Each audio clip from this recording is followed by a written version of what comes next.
Okay. All right.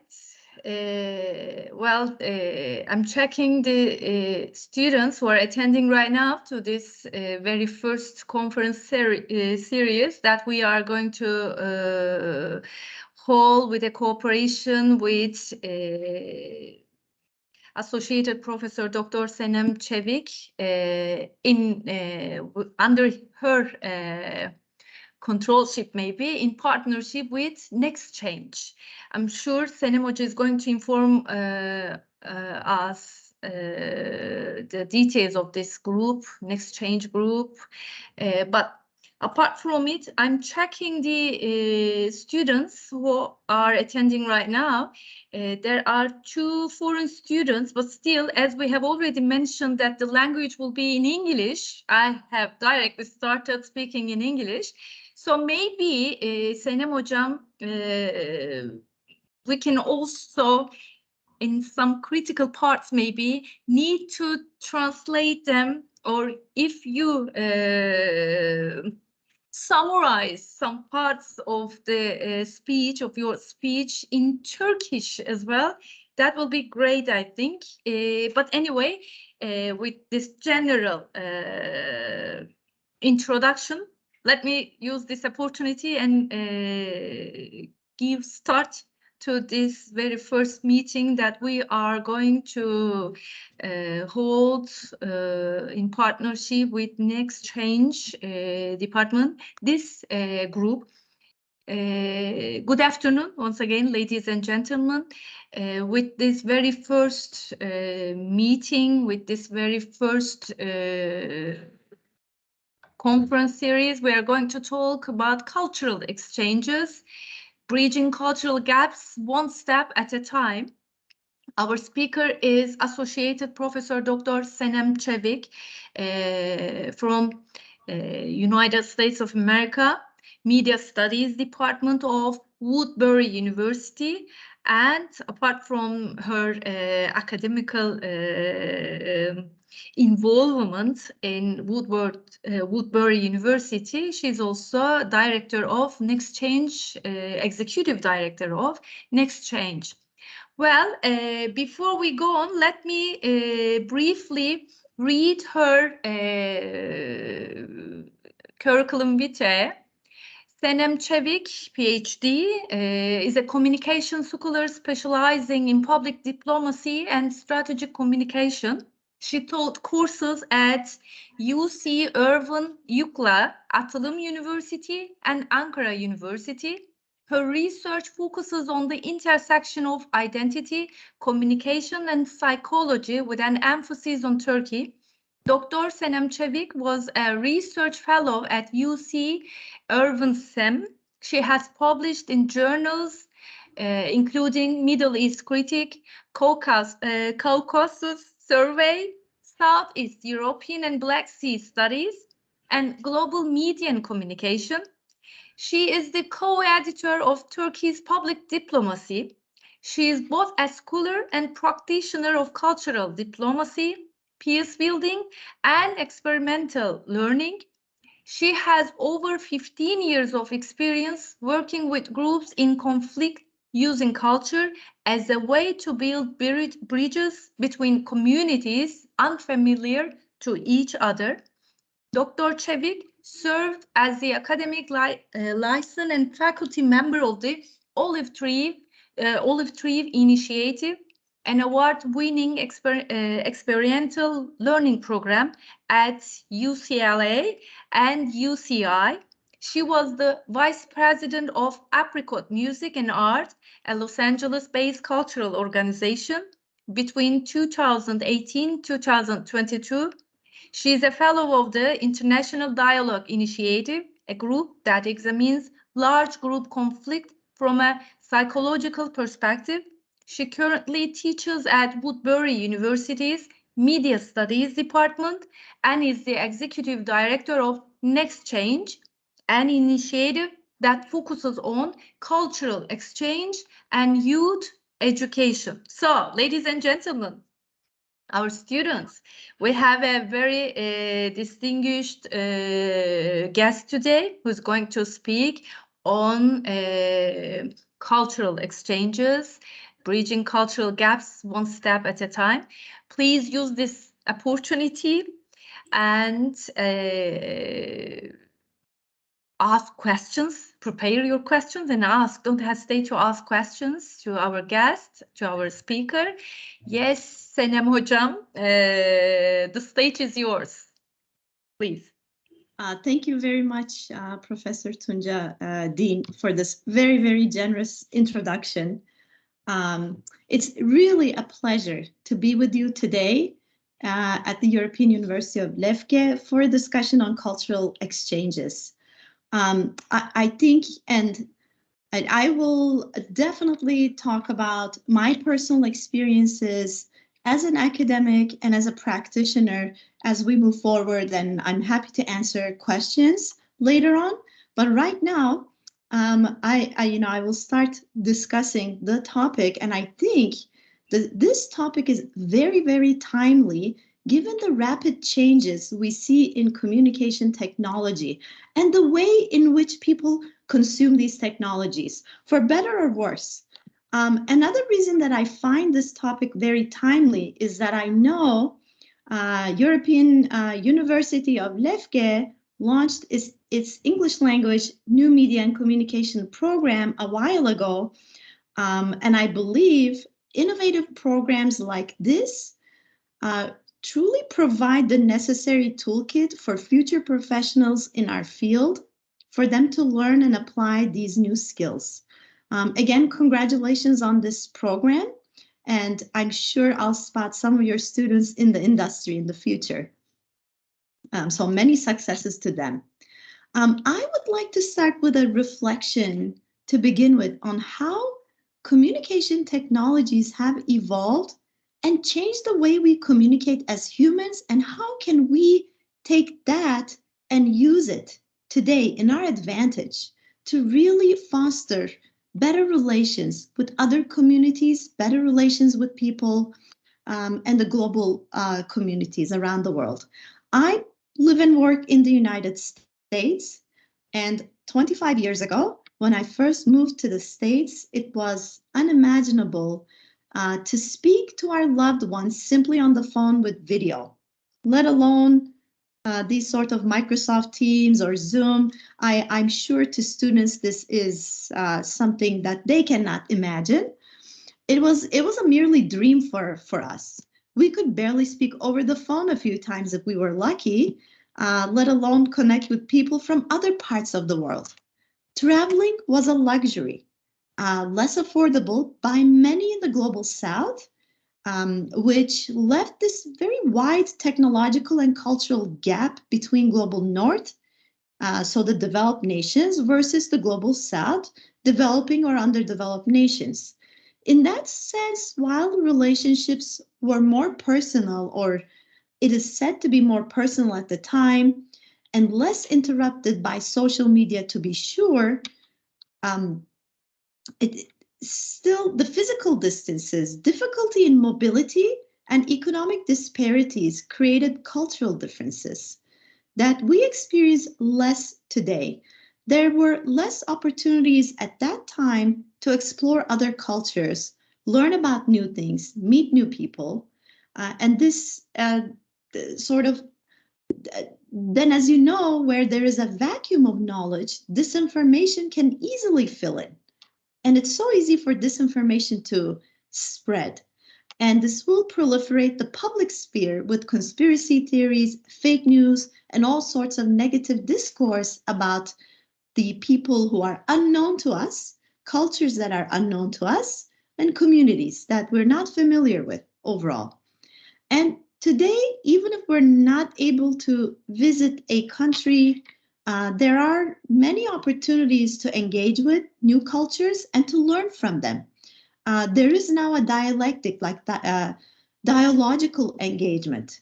At the end of the day, we have more avenues to build bridges and build relationships with others than our parents did, than the previous generations. While I can say we live in a global village, there are still cultural gaps, visible and invisible. creating barriers to genuine understanding between people. Communication and new media has really enabled us to narrow that gap to an extent. However, there are still ongoing conflicts, wars, ethnic, religious, and racial discrimination, tensions, and hatred. And with the development of social media, there is more opportunity to engage, but we need to find ways to more personal, genuine engagement to really get to know the other. And although we can probably never eliminate these very horrible facts of life, the interconnected world we live in, it really presents us young people that are in the audience today with opportunities to grow with and learn from others. So there is hope for the future, and it might probably sound like a cliche, but I think the future is really in your hands. All the young people who are in the audience today, right now, listening.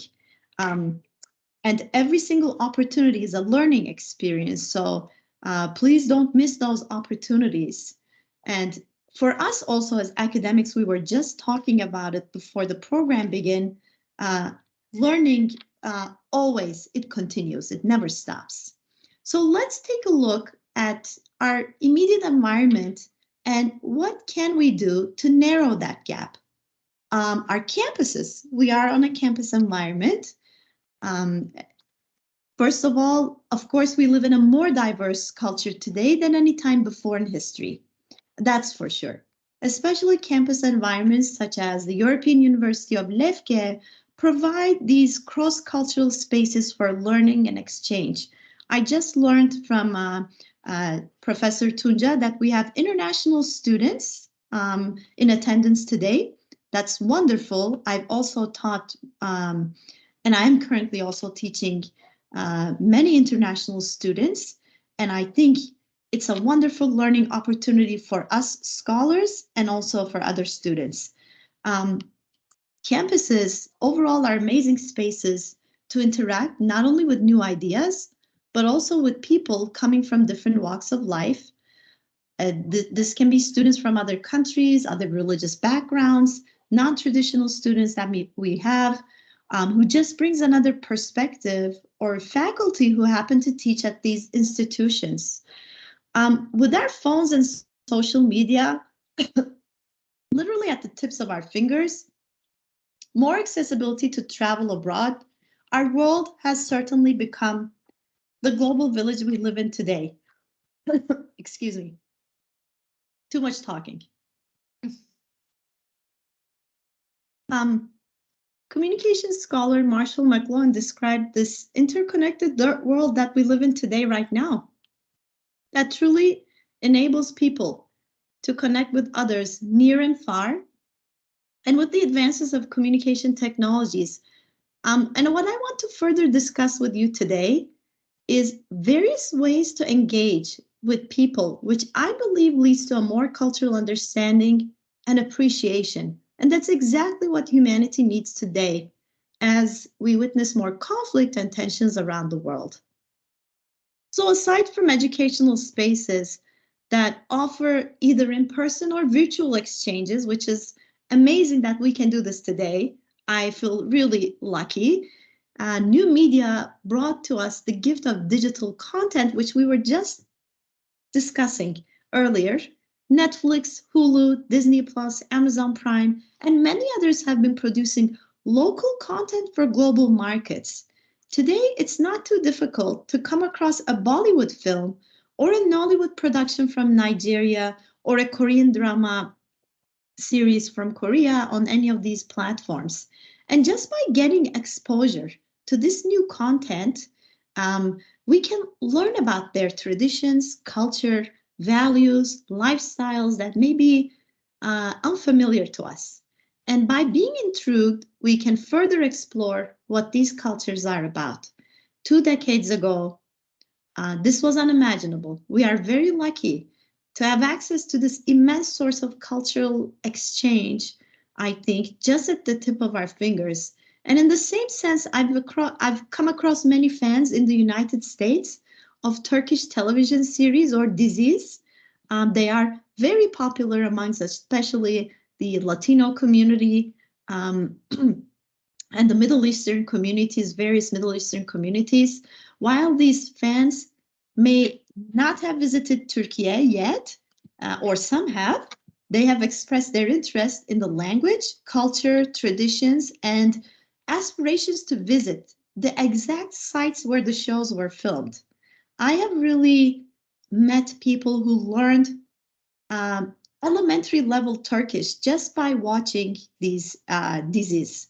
So, and the fact that these are available on streaming devices, it is very impressive. This would not have happened a decade ago or 2 decades ago.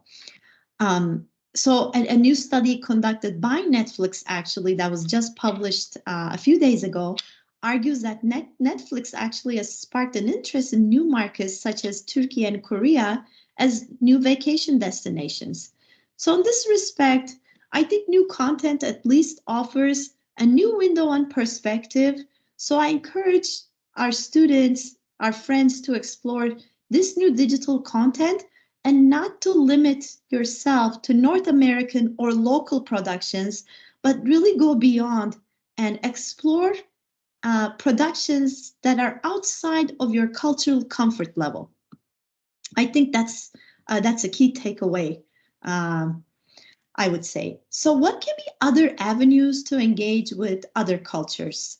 I live in Los Angeles, a city which is known to have one of the best food cities in America. So I have to say I feel very lucky. It is, and I love eating. I love food. I love trying different foods because I just feel as I'm traveling around the world, I'm learning about them. I'm learning about how they're cooked. I'm learning about what each dish means for each community. I mean, we here, all the attendees come from different backgrounds, different cities, whether in Cyprus, Turkey, or elsewhere. And each dish has a history. Each dish has a family history. So to learn about those is to learn about that culture. And Los Angeles, going back to it, is one of the most exciting destinations to try different culinary traditions. You can find anything and everything because of diversity of the city. Diversity is the key here. And at this point, and one can feel that like you're traveling around the world as you explore these cuisines. I've had Moroccan food, Ethiopian food, obviously Mexican food that's very popular there. So it's you can travel around the globe. And at this point, but food is not only necessary for our survival, but it is also a source of cultural learning and exchange, as I mentioned. Certain foods can be the source of tension between nations that I'm sure that you're familiar with that. Generally, food is a way to build bridges between people, but it can also create tensions. Coffee, for example. For all I know, all my life, coffee has been a source of tension between is it Turkish coffee? Is it Armenian coffee? Is it Greek coffee? Is it Lebanese coffee? Arab coffee? Maybe it's one, maybe it's all. But it is really up to us to come together and to really understand that some of this is actually a shared tradition. It's not only by one, but it is shared by maybe many cultures. And there is overlap when it comes to culinary heritage in different countries. When you talk about Vietnam and France, we cannot ignore the French history and legacy in Vietnam and just consume Vietnamese food without really understanding that context. So there is so much overlap there. And so sharing a meal, breaking bread together, as we call it, can be a transformative experience in its essence. And if it's especially coupled with pleasant memories. So I do hope all of our international students right now at Lefke Avrupa University, they have wonderful memories and experiences trying Cypriot food and trying all the other different cuisines, and they can share with their local students, local friends. So I'd really encourage breaking bread together for all students. And we call this basically culinary diplomacy, or in other words, gastro diplomacy in the terminology, is what we call these sort of exchanges that use food as a means to teach, learn, and promote cultures. Thailand has been very popular, Thai food, in the last few decades because they have strategically, as a nation, invested in branding Thai cuisine by opening and financially supporting Thai restaurants around the world. Similarly, China has done the same to encourage cultural interactions between China and host countries. Where I am at the moment, Ankara, Turkey, there is, for example, a restaurant and an institution that was opened over 2 decades ago, almost 3, in one of the parks that is funded by the Chinese government as a way to promote Chinese culture, food, and traditions. This is just one example, local example. So while food can be the source of conflict when it comes to national staples such as baklava or coffee, it can also foster peace and understanding if you have the right people. And we know how hummus can be the source of regional competition. Anyone who has had good hummus before probably knows how competitive hummus space is. Is it Lebanese? Is it Israeli? Is it Palestinian? Maybe one, maybe all, maybe none. For example, in 2015, one hummus restaurant in Israel was paying both Jews and Arabs to sit down together for a meal. So what they did was very fascinating. And we will talk about these kind of interventions and initiatives more in the next few sessions. But just for an example, this restaurant promoted, they said, quote, "Are you afraid of Arabs? Are you afraid of Jews? But by us, there are no Arabs, but also no Jews. We have human beings and real excellent Arab hummus and great Jewish falafel. So come and enjoy some wonderful food, break bread together, and see that this is food that we share together." So it really doesn't belong to one, but food can belong to many. And as we break bread together, we are not going to bring world peace. That is absolutely not going to happen just by food. But what we can do is we can understand where the history of that food comes from and how it relates to each of our stories. So these things do happen by some courageous people.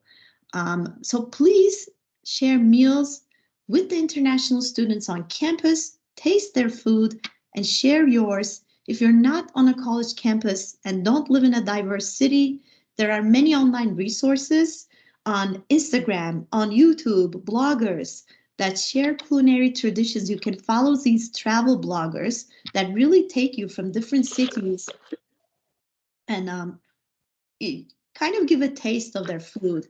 And you can also be a content creator yourself, promoting your culture's cuisine, especially if you're a part of this wonderful new program, New Media and Communication. I'm sure you have learned how to create meaningful content and storytelling.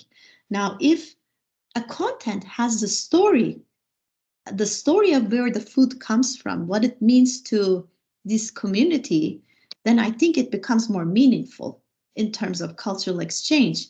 Let me give you one example that while I was teaching at Atılım University in Ankara, I had, I believe, 3 or 4 international students, and we had one lovely student from Kenya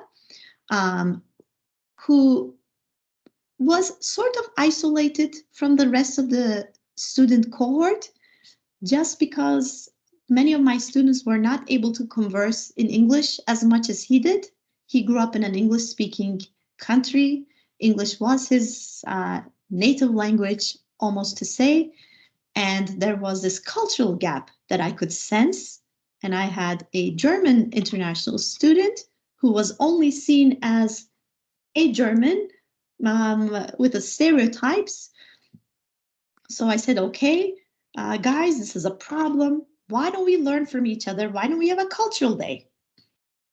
So in class, I organized a cultural day where my student from Kenya brought a lovely Kenyan traditional tea, where I had my students taste the tea, and we had a conversation around tea. And I had my German student do a presentation about stereotypes of Germans around the world and how to debunk those stereotypes. And she brought some nice German treats, sweets, and desserts. So we had a lovely, small, interactive or experiential learning moment, I think, that we created in the class together. And I could see from that moment on, it was an icebreaker, because before that, there was no interaction between these international students and my local students. And local students would address the international students with their nationality, not with their names, which I found very problematic. But we got over it, and I'm very happy to really be a part of that sort of transformative journey, I think, for that specific class. So put yourselves out there and don't be afraid. Really try and engage. Also, another avenue of cultural exchange is music, which is often said to be a universal language. I mean, who doesn't like music? Truly, music unites and builds bridges between people. I've worked in the music space, music and cultural engagement, for now 6-7 years, including academically researching music and diplomacy. So there's a lot to unpack there. And one does not need to be from Italy to appreciate Vivaldi, or Korean to love K-pop. K-pop is so popular today. I cannot believe that this music has really captured the world, and it's really impacting many countries around the world. The youth really love K-pop. I don't listen to K-pop, but I know many of my students do. Music is a language on its own, whose boundaries are more flexible than boundaries of nations, to be sure. Many neighbors, for example, share similar musical traditions and instruments which can be utilized to connect people. And someone who's originally Turkish, who's from Turkey, I would be able to probably say that, yes, there is so much overlap with neighboring countries and musical traditions that Turkey has. As a culture, and this applies to many other countries around the world. As a cultural tool, music can build bridges and relations. It can facilitate cultural exchange, peace, and dialogue. For example, the American Jazz Ambassadors Program, which was a hit program in the 1950s, perhaps is the most well-known example of cultural exchanges taking place around music. The program, which was established by the State Department at the time.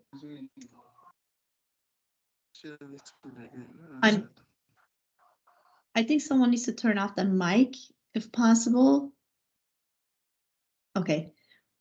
So the program, organized by the State Department, featured some of the greatest American jazz musicians at the time. For example, Louis Armstrong. If you get a chance to listen, please Google or YouTube his music, and Benny Goodman. And these are like, jazz musicians that have made American sort of music as we know today, and culture. And at a time, this was happening when America's image was tarnished across the world. The heart and soul of the nation was translated into this like rhythm, so the rest of the world could understand and appreciate. These musicians toured they went to Cairo, Egypt, Soviet Union, many countries at the time in West Africa and East Africa at the time when these countries were emerging and becoming their independent states. So what jazz ambassadors did at the time was set out to prove that their nation was anything but culturally barbaric, as was often claimed in Soviet propaganda at the time. So it was countering Soviet propaganda, but it was also introducing the newly emerging American music, diversity, racial diversity, and cultural diversity at the time. There are also other examples that we can look at, and we will look at in the next sessions more in more depth. Daniel Barenboim and Edward Said, famous Palestinian scholar Edward Said, they founded the West Eastern Divan Orchestra in 1999, and this emerged out of a workshop for Israeli, Palestinian, and other Arab musicians. The orchestra is actually based in Spain, but has performed around the world. They toured around the world to promote understanding between not only the musicians, but the peoples that the musicians are connected to, and to lay the foundations for a peaceful and fair solution to the Israeli-Palestinian conflict. In 2005, for example, the orchestra performed in Ramallah, their first event in the West Bank. This is very significant because for many Palestinians in the audience, this was the first time they encountered Israelis in a non-military setting. A young girl who saw Barenboim said, "You are the first thing I've seen from Israel that is not a soldier or a tank." This is very important, but this is not to say the conflict does not exist. They are two different things. While a conflict and a tension, misunderstanding people can be the reality, there can be simultaneous engagements between people who are either at conflict or people that just don't know each other much. So there's really room for development. And so using music as a tool to promote understanding is definitely an act of cultural exchange. We see artist collaborations as part of cultural exchanges. For example, in the early 2000s, as someone who grew up in Turkish culture, I am very familiar with multiple musical collaborations between Turkish and Greek artists in accordance with the reconciliation efforts of the time. Now, this was in early 2000s, so we're talking about a different time. Although such collaborative work has faded, the music has remained as a reminder of cultural exchanges where people at least become more exposed to the other music. They make tunes together, and you can tell that there is some overlap. There is a mutual sort of a learning that takes place, and the sound is very similar, familiar. So they become exposed. With the advances of communication technologies today, music has become more abundant and available to us, all kinds of music. As I mentioned before, K-pop bands, reggaeton music from Colombia, for example, it is very popular. Reggaeton has really infiltrated the North American market, and it has impacted other musical genres. And it's coming from the heart of Colombia. And it has inspired many young artists that we love today. Music formats have influenced one another. Obviously, starting from classical music or music that emerged from religious liturgy. All of that has been inspiring generations of musicians. And right now, because it's more easily available, accessible, just a quick browse on YouTube and Spotify can reveal a wide resources that we have and how interaction with them is possible. A window to a new music genre or new sound can be a window to a new culture, I think. This truly is how the music we listen today has evolved, starting from, like I said, religious liturgy, going to classic rock, to hip hop, to reggaeton. And the influence and transitionality between these genres are undeniable. And today, as we live in a more diverse community, we see more intersectionality between different types of music. So, pop and reggaeton, Latin music, and hip hop. And all of that really comes to us, even if we live miles and thousands of kilometers away from the region where they originated from. It is so easy to access those. This is the case as in the streaming services content. People can be thousands of kilometers away, but they have access to these series or shows. And that means, you know, eventually they might also be listening to music from wherever these productions are coming from. So there's really so much that new media offers for cultural exchanges, and we can be a part of it, and we will talk about that.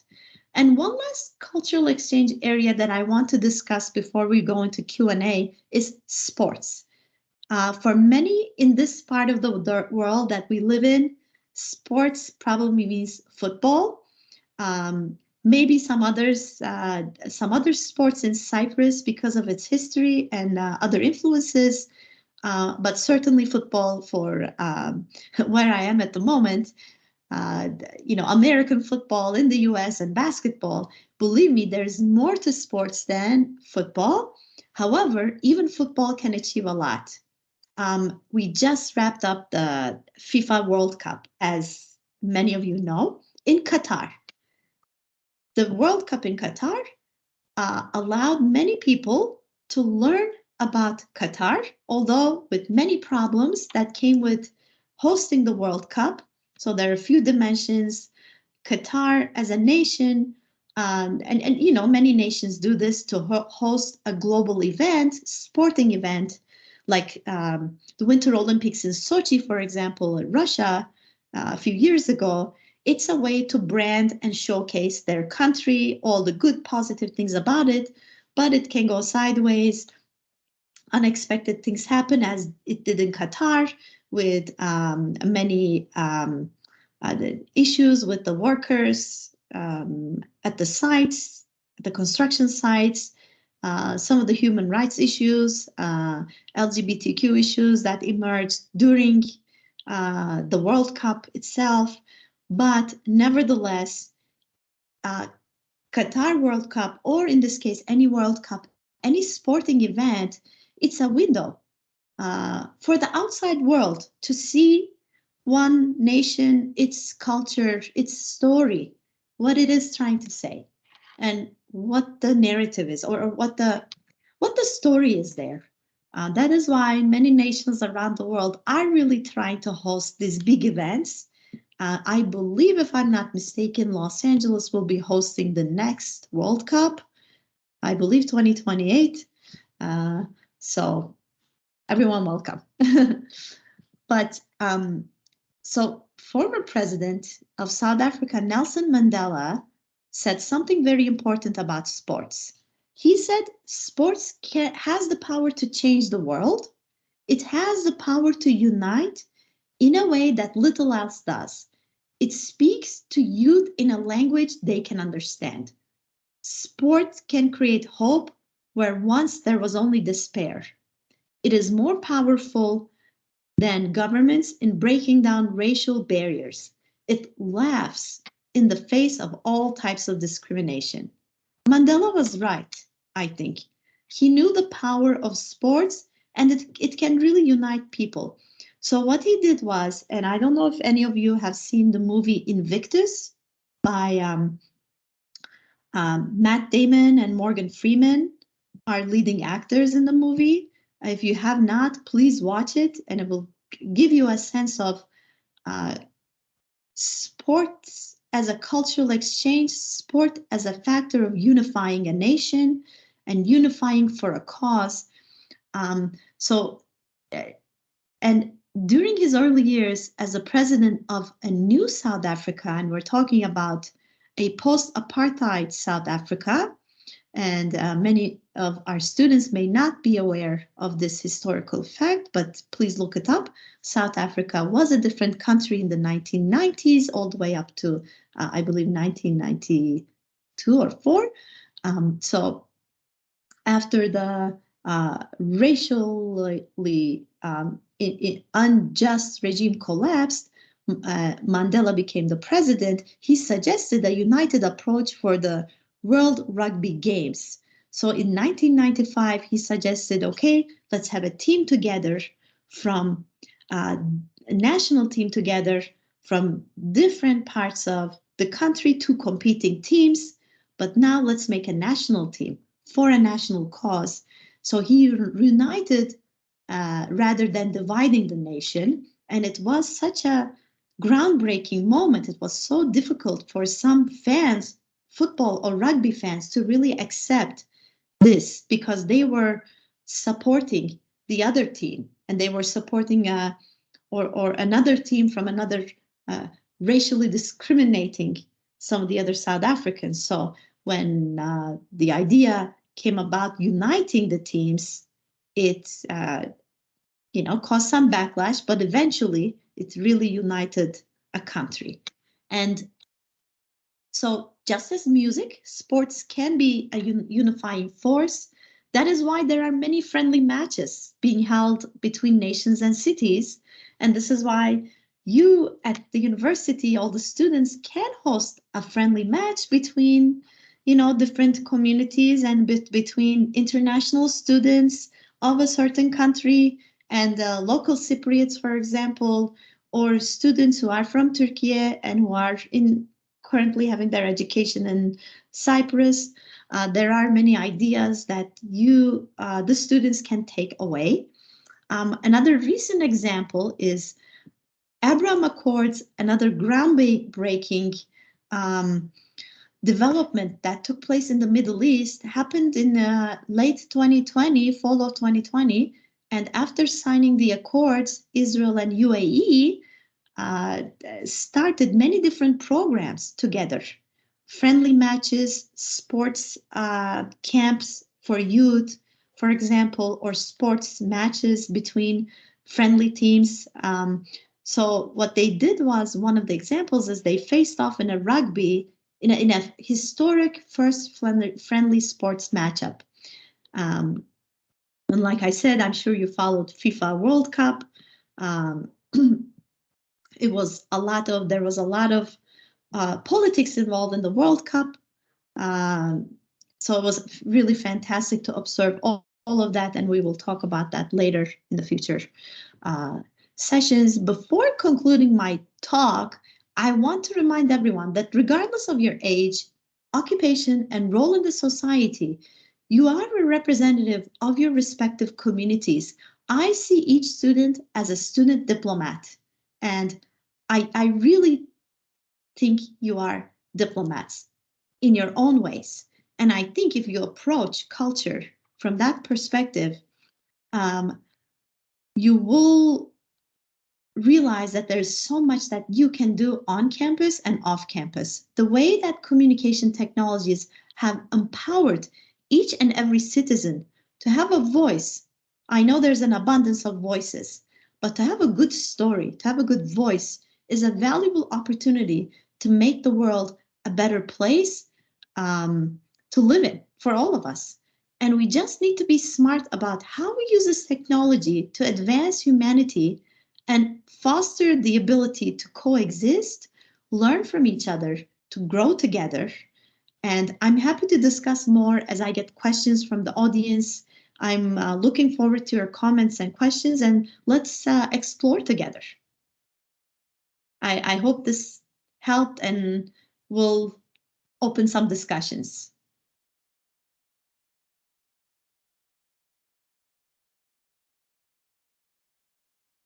Yes.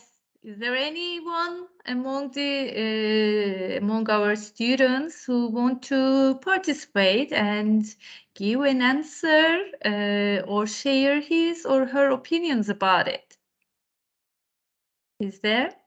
Because we are lucky, as you at the beginning of your speech, Senem Hocam mentioned, we are lucky because we have students from different parts of the world. So it means that through them, as the walking representative of their countries, we meet, we learn with their cultures. We don't even need to go there to their countries. On the contrary, they come here to northern part of Cyprus, which is an unrecognized country in the world. Because I'm going to ask a related question about this property of the country.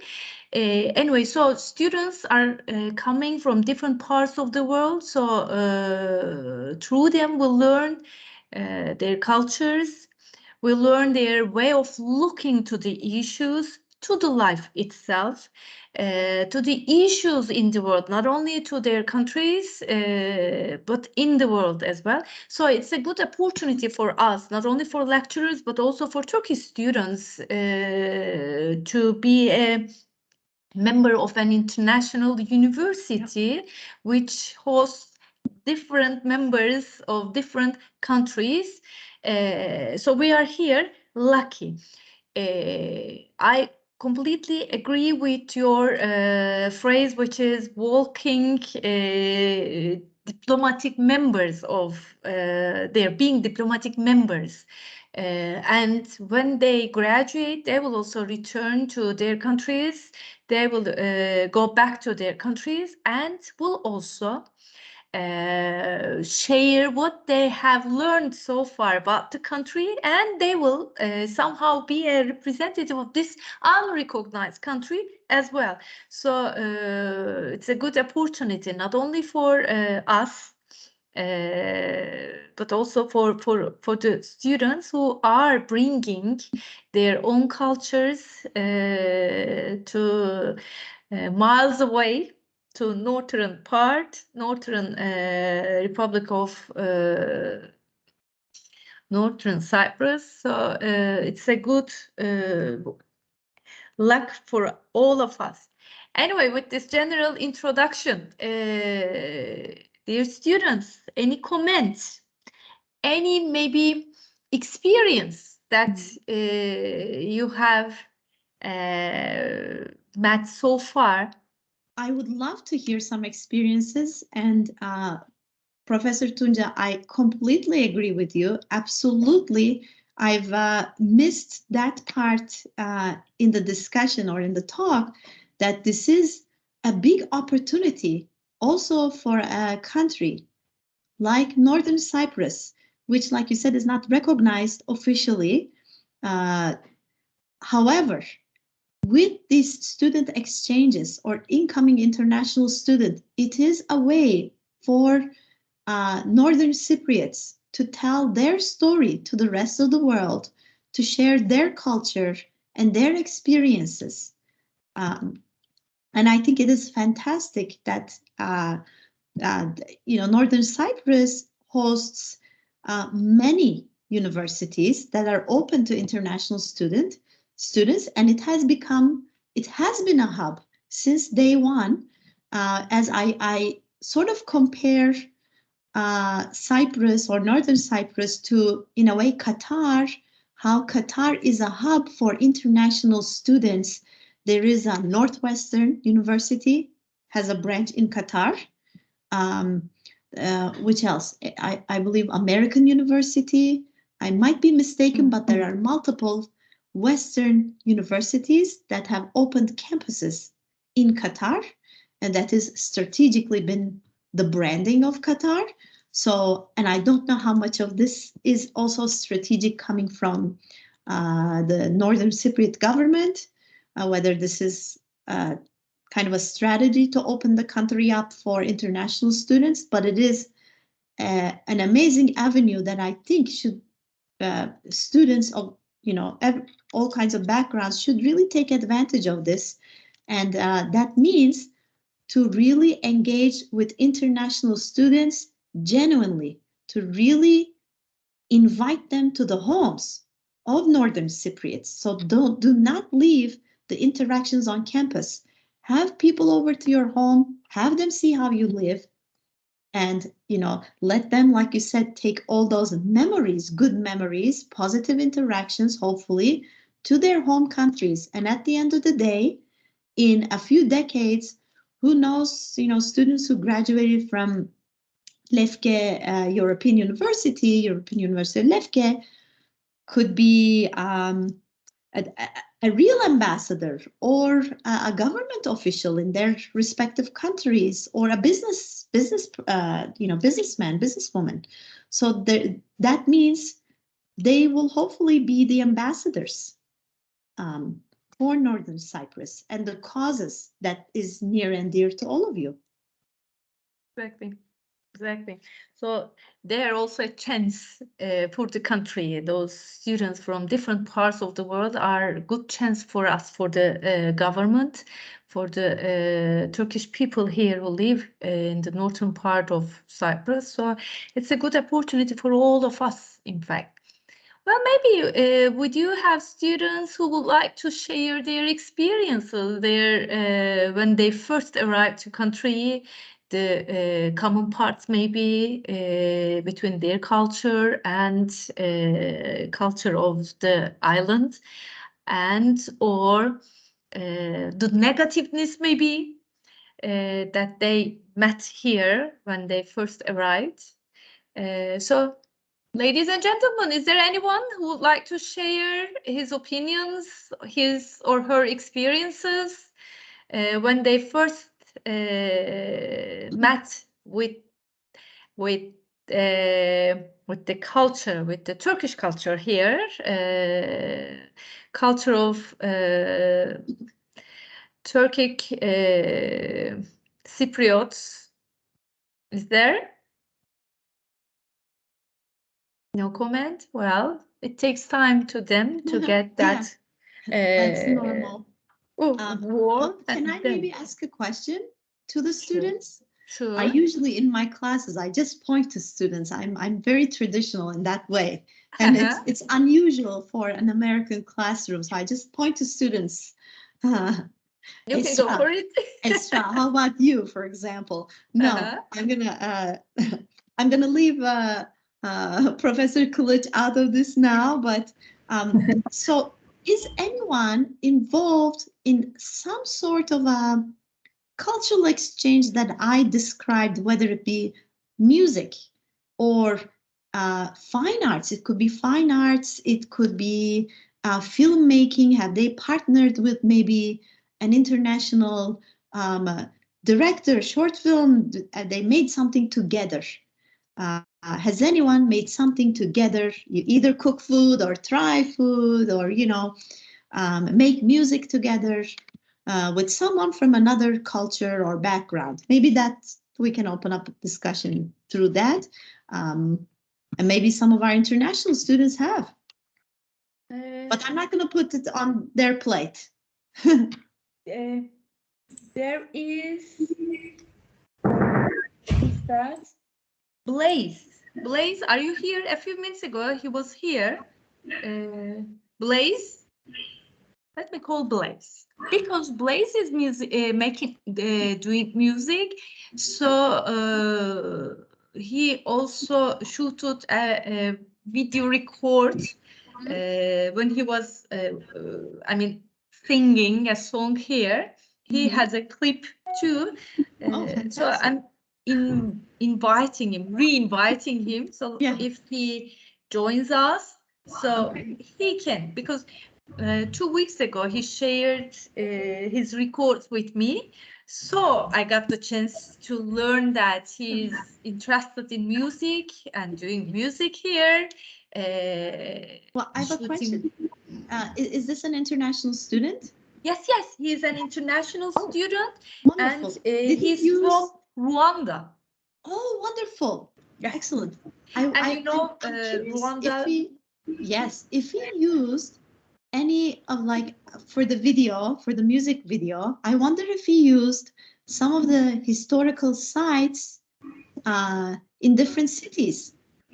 Here on the island, or on the island? In his country? On the island. If he did the music video there, just out of curiosity. On the video record he shooted, if I'm not wrong, yes, it was on the campus, not on a specific part of the country, but on campus. And he was in cooperation with his friends in another university who are having education Wonderful. in another university, but not Turkish students. So this is why I'm interested if and he is here or that would be attends great. the meeting. If he's not here today, he should definitely be on for the music session that we're gonna have. Yes, yes. I think because this is exactly what I'm, trying to explain is that if, for example, this student is doing music videos and it is on the European University of Lefke campus, and this music video is promoted in Rwanda, I assume more people will be aware of the university first and foremost, and then the country itself. So these are all really, they are interconnected. It's fantastic. Yes.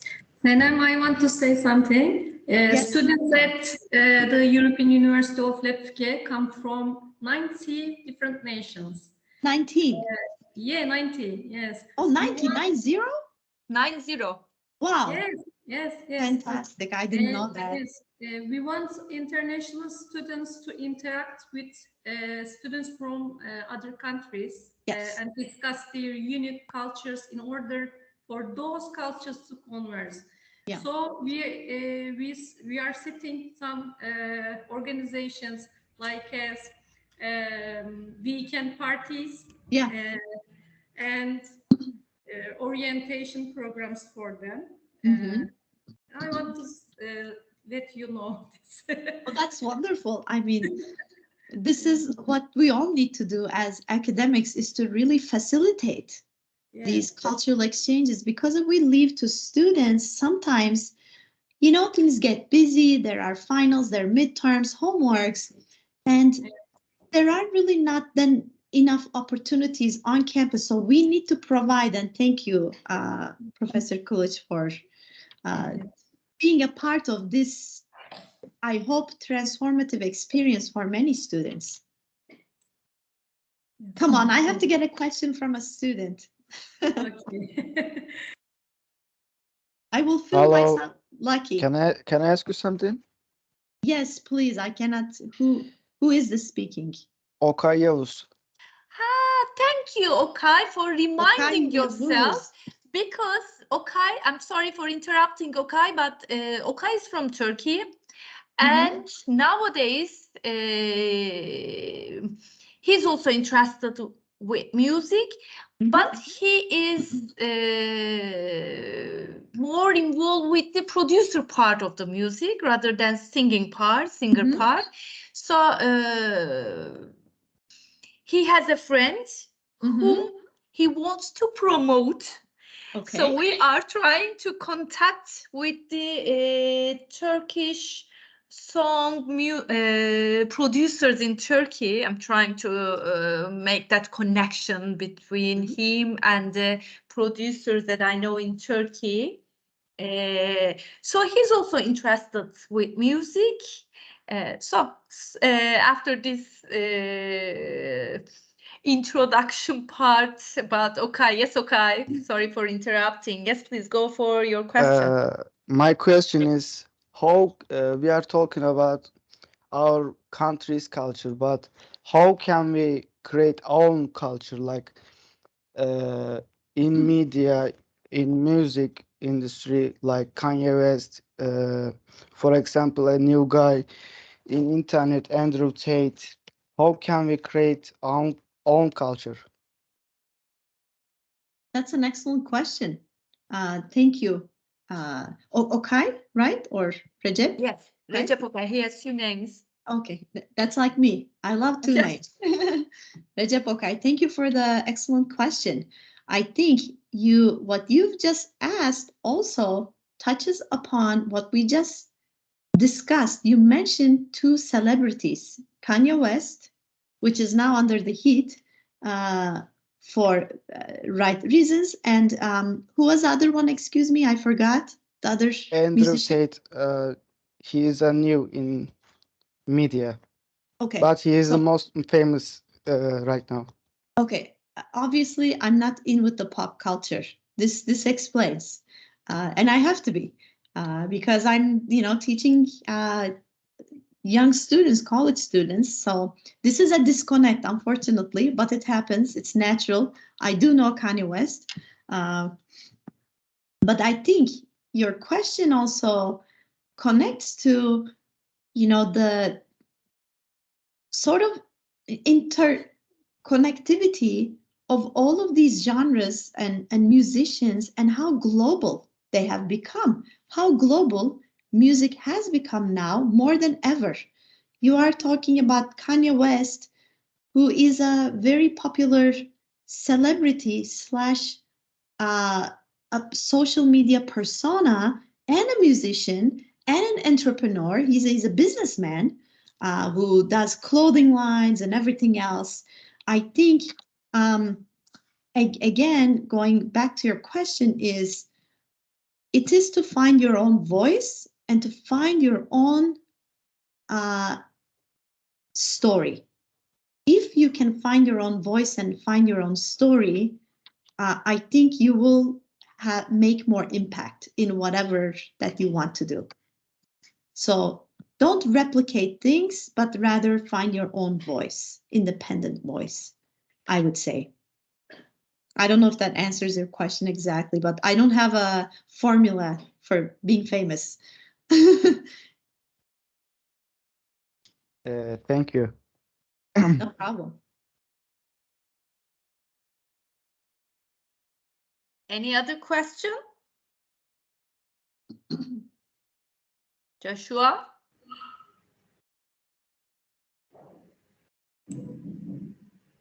Come on, guys. There's no exam at the end of this.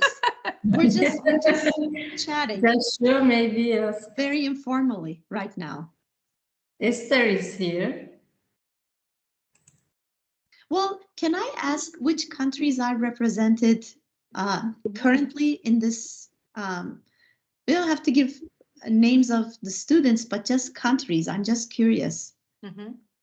Well, Chika, I see Chika. I'm sorry, I'm answering on behalf of the students, hoping that it will naming them will also increase their encouragement level. How about this, Professor? Why don't I hear from students? They just say, I'm from here. I'm from here. Yes, I want to hear their voice. Yes. I'm very pushy when it comes to this, right? You can tell my students have a hard time in my classes. Okay, let's go. I'm from Turkey. Points. Okay, all the international students, yes. Come on, guys, we're only 18 people. I'm counting. Nigeria. Yes. Esther is from Nigeria. Mm-hmm. Oh, who else? Don't be shy. I'm not gonna bite. Chika?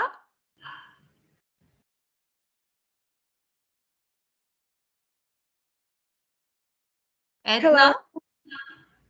Who's that? I'm Madina. Yes, Madina.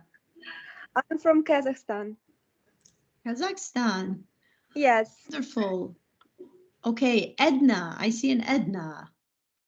I'm just calling out people now. Yeah, I'm Edna. Yes. From? I'm from Nigeria. Okay, wonderful. I think I'm just scrolling and Thank you. And scrolling different like names. Joshua. I see a Joshua. Yeah. Joshua, are you there? And I see a Maranatha.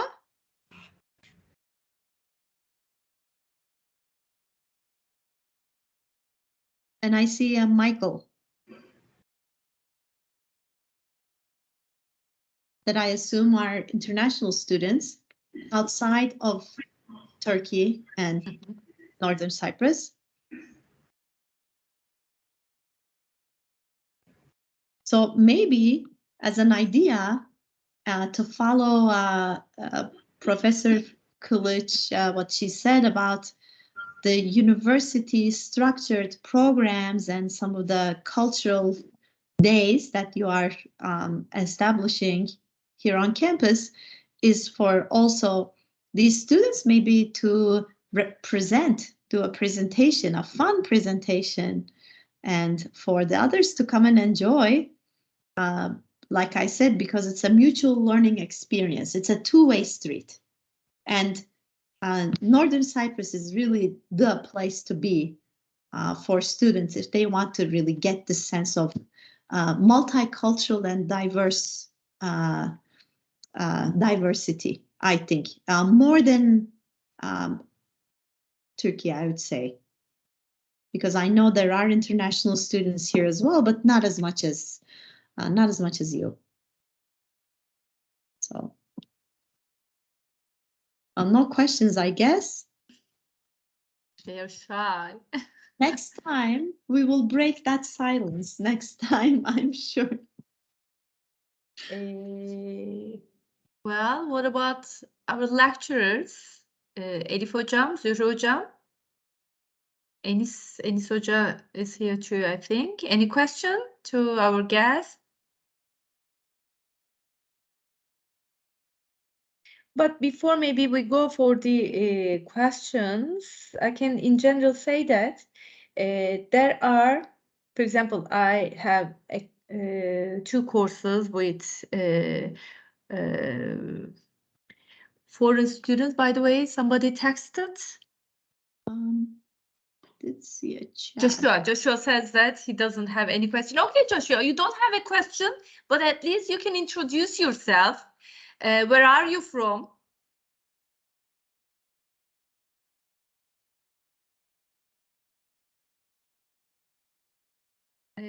Well, instead of Joshua, I can say that we have students from, like Joshua, from Uganda,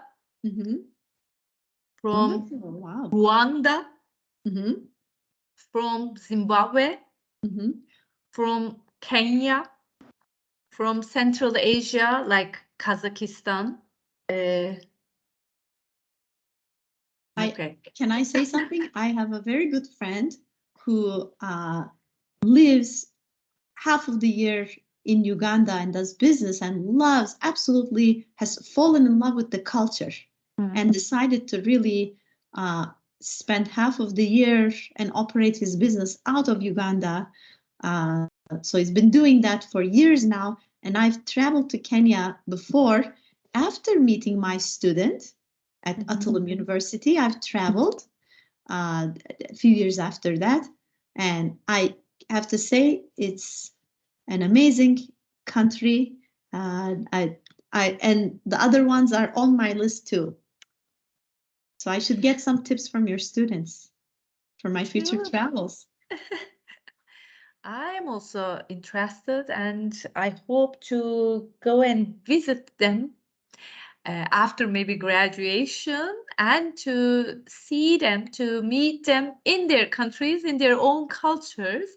So via them, I also hope to be able to see their countries and meet with their own cultures in their own location, in their own country. So I haven't been there, but since I am teaching them for years, I feel that I have already been there. So it's a chance for me personally as well. I have a student from Ivory Coast, or we do have student from Ivory Coast, from Zimbabwe, Kenya, I said. Where else? Nigeria. Basically, we have the students from Nigeria compared to the other African countries. They have a reasonable population here on the island, not only in our university, but on the island as well. As the diplomas are recognized via YÖK, Turkish Higher Education Council, they prefer coming to island and having their education here on the island. Well, no questions? Then I will go for a question. Sorry. For sure.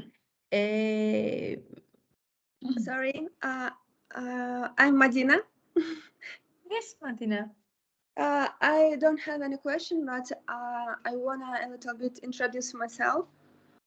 Oh, thank you so much for doing it, Madina. I'm from Kazakhstan, and actually this topic is very close to me about intercultural communication, because you know the Kazakhstan is ex-Soviet country, Right. Yeah.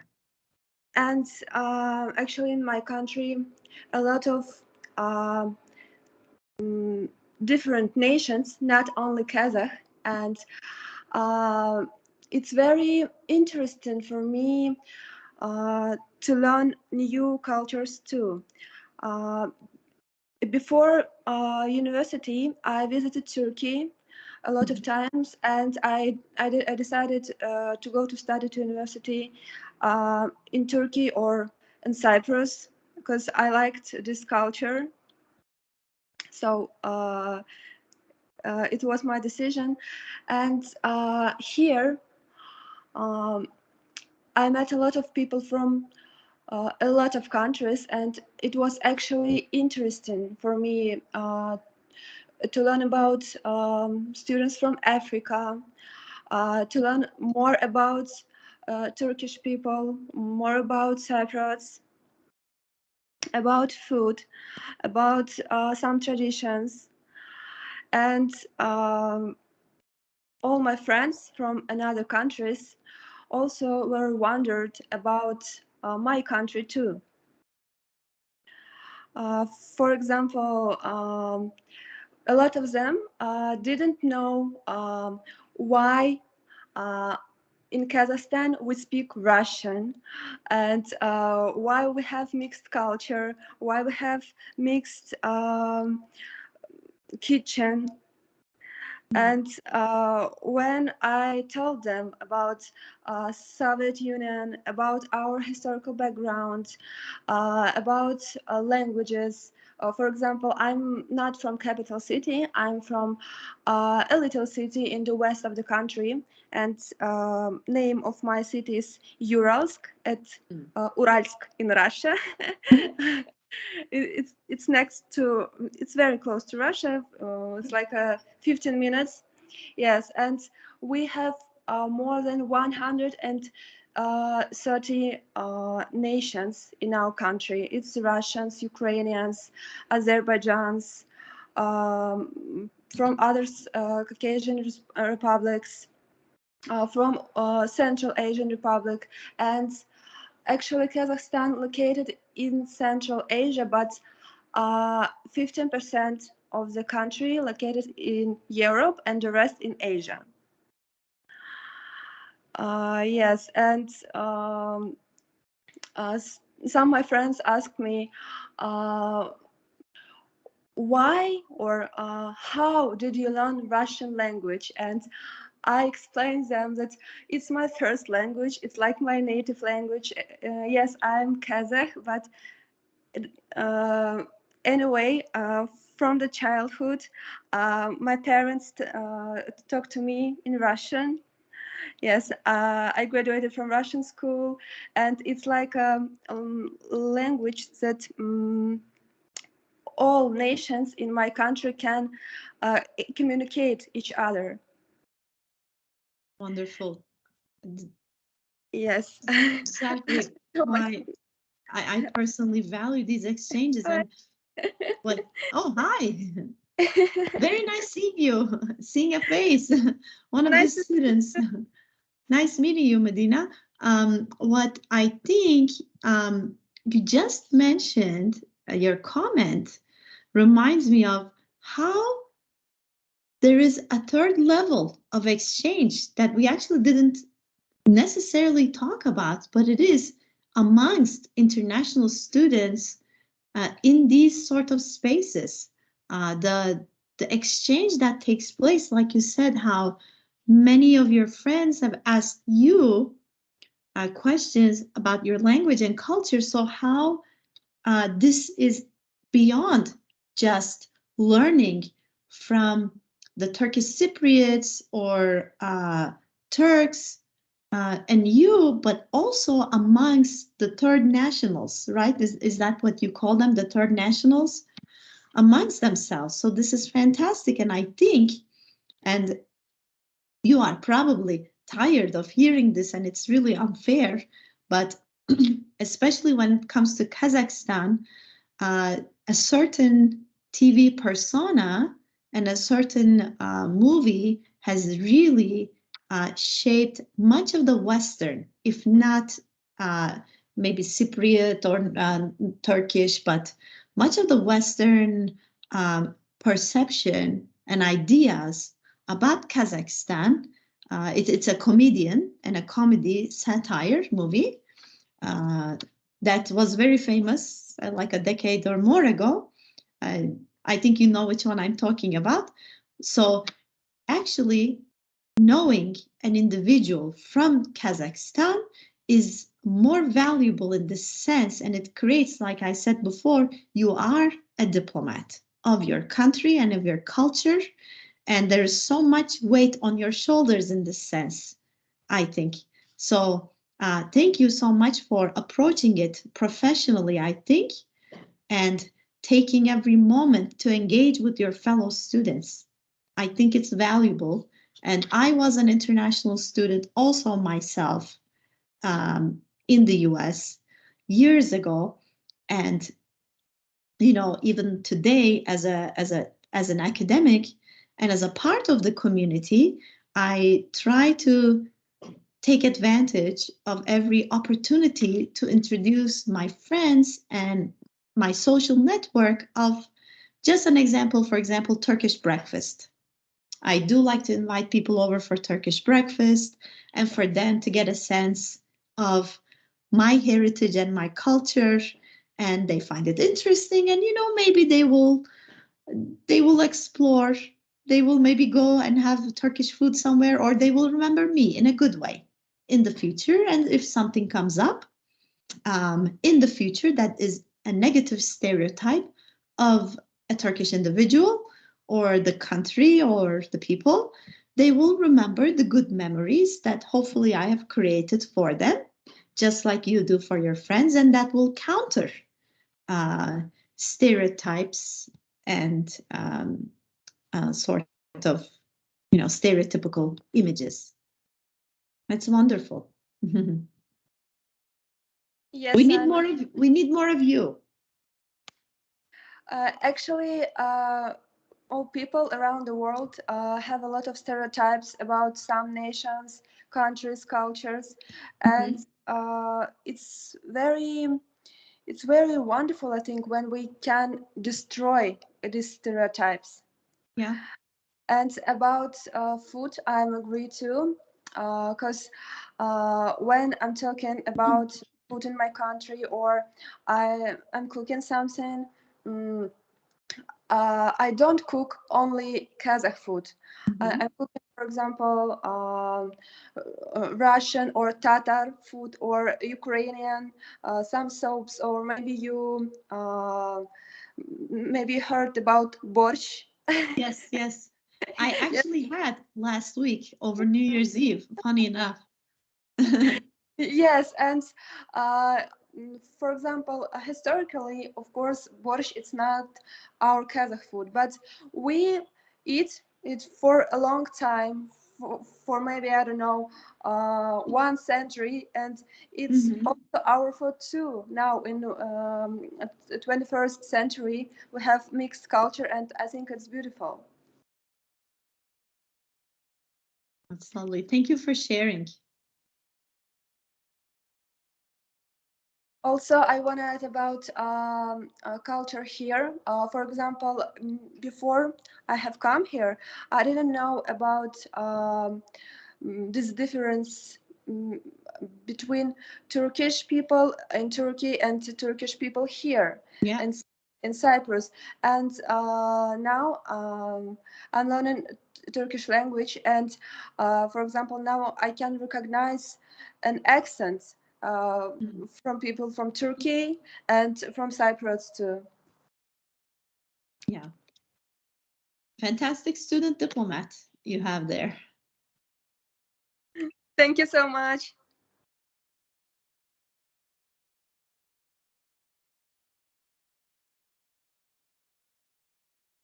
Well, any contribution? Any question?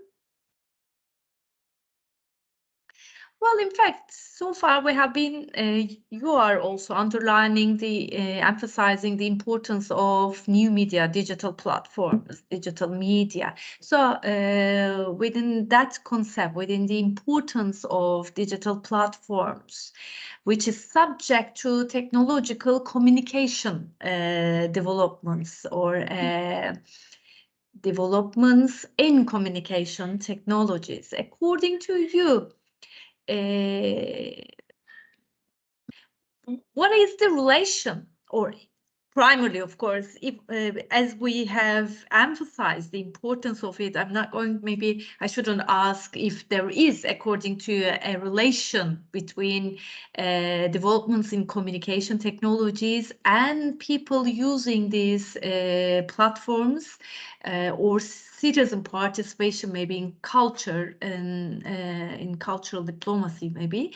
But we all agree that there is great contributions of these communication technologies to us, to our lives, in our to our daily lives. What about the relationship between these technological developments and its contribution, maybe, to the citizens and their participation in culture or cultural diplomacy? Yeah, I think, thank you for the excellent question. And I think these new technologies and new applications and formats that we're bombarded with, they really truly are empowering citizens and empowering individuals as, like I said to Medina, diplomats. So, and we now have more agency than we did before. Before, we were the consumer of this information. We were the consumer of culture if we had access to it. Now, we are able to consume, but also to create and to engage. And we become a part of the creation of this sort of cultural diplomacy because thanks to the new communication technologies that are available. Now, it has provided sort of a more egalitarian diplomatic space when it comes to international relations also. Now, the way I see it from my specific subfield in communication is that everything we discussed today is part and parcel of international relations and foreign policies, and also images of nations, which are interconnected. And so more than we ever know, I think more than we ever realized before, communication and communication as a field is integral to international relations, not only making it or promoting it, but also as citizens become more empowered. They're active. They're not inactive, or they're not passive agents. They are active now. And like I said before, individuals in different countries or citizens, they were more passive. And now we see more grassroots movements emerging. Non-government organizations are emerging as we see more democracies around the world. It's allowing space for people to express opinions, and social media, new media, really is opening up that space more than ever. And for individuals to be representative of their communities, their ideas, to be able to engage with others from many different places around the world. This is, I think, we're talking about an active citizen, an active individual that has put aside the passive citizen and has become more participant in the process of policy making, in the process of international relations. So we cannot at this point disregard the power of citizens and the power of the public in international relations. That's why I think as a scholarly field, we as communication scholars also need to work hand in hand more with international relations scholars, because we are right now at the heart of all of it. We see on social media, Twitter, for example, with like Elon Musk coming and changing the whole Twitter space, but also countries. We see many different political heads of state or diplomatic corps using Twitter, TikTok, or Facebook, or other avenues, and Telegram, to engage not with the heads of governments, but with people like each and every one of us. So that means we now have more power because they think we are valuable. Our opinion is important. Mm-hmm. That is why everything has changed. So I think communication scholars, us scholars also need to rethink our perspective and our understanding of, and our role in how the world operates. Within the same concept, as we all agree that these new technologies are a part of our daily lives, these new media platforms, digital media platforms are a part of our daily lives. Can you specifically share some examples of cultural exchanges that take place that we can meet on new media platforms? Absolutely. Actually, there's some like a program or an initiative that I am involved in, and that's why I know some of these things. It's on Instagram, and there was a competition put forth by the Naumann Stiftung, one of the German foundations, and there is an organization under that. It's called Turkish-Israeli Civil Society Platform. And as a member of the platform, me and a number of other academics and colleagues, we did a call for university students to come up with ways to engage over Instagram. So, and I can right now actually look at my phone and tell you the names of some of the programs that they did. I believe there is, it was called Influencers for Dialogue, IFD, and through Influencers for Dialogue, there were a few initiatives that won the competition. For example, there's something called Youth for Change, and this is on Instagram, so people can look up at official Youth for Change. They post sort of pictures, stories, and engagements between youth of Turkey and Israel. And this can take place between, youth from many different countries. And that is also like a personal sort of passion of mine to really use these platforms for youth to get to know each other and to collaborate, work together. And another one they have is Influencers for Dialogue. What's the other one? I'm trying to find which ones, but there were a few. Okay, there we go. I think here. Okay. So they're all like digital platforms. The other one is Shalom Aleikum. which, you know, uses a wordplay of shalom and selam. And another one is at Quick Culture. Quick culture. Quick Culture, yeah. And questions about culture. And another one is at tracing.patterns. Use imagery of patterns to describe Anatolia by drawing similarities between the many patterns used in Turkey and the unique Anatolian heritage. So these are all visual and storytelling. And there's another one which I think is fantastic, at Table for Unity. It's a digital campaign that focuses on shared values of societies deriving from the culture or gatherings. So the warmth of family and friendship, so they share pictures. There's another one, Bridging the Songs is another one. Youth for Change, like I said.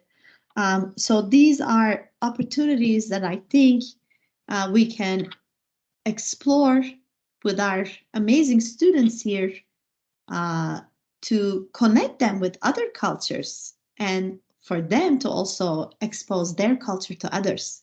So digital platforms, they are on their phones all the time. Why not use it for something good? Sure. But I think they choose the easiest way, which is to be just face to face and in the class environment. That is the best. Exactly. We're the easiest one for us. Yeah, if we're going to use social media, we can also use it for good purposes. That's all I'm trying to say. Yes. Thank you so much. You're welcome. It was a lovely discussion, and next time we'll hear more from students. I hope too. Yes, we will. And this is just an introduction, a kind of introduction for the rest of the series that we are going to have together. Yeah, we're going to deep dive into the topics. Yes, we will. So this is just a kind of introduction, as I have just said. Thank you so much, Senem Hoca, for your contributions. It's a great meeting and it's a great speech for all of us. Thank you. But of course, before I close the session, is there want to ask for the last time at least to our students? Is there any question, ladies and gentlemen? All right. Okay. Then once again, thank you so much, Senem Hocam. Thank you so much. Looking forward to the future discussions. Yes, we will meet in the next discussion. So once again, thank you for your contributions for this cooperation, and we will see you next time. Esther sends a heart and thanks you, Joshua. Thank you. Okay, all right. Once again, thank you so much. And ladies and gentlemen, thank you for attending, for your contributions to this meeting. Yes.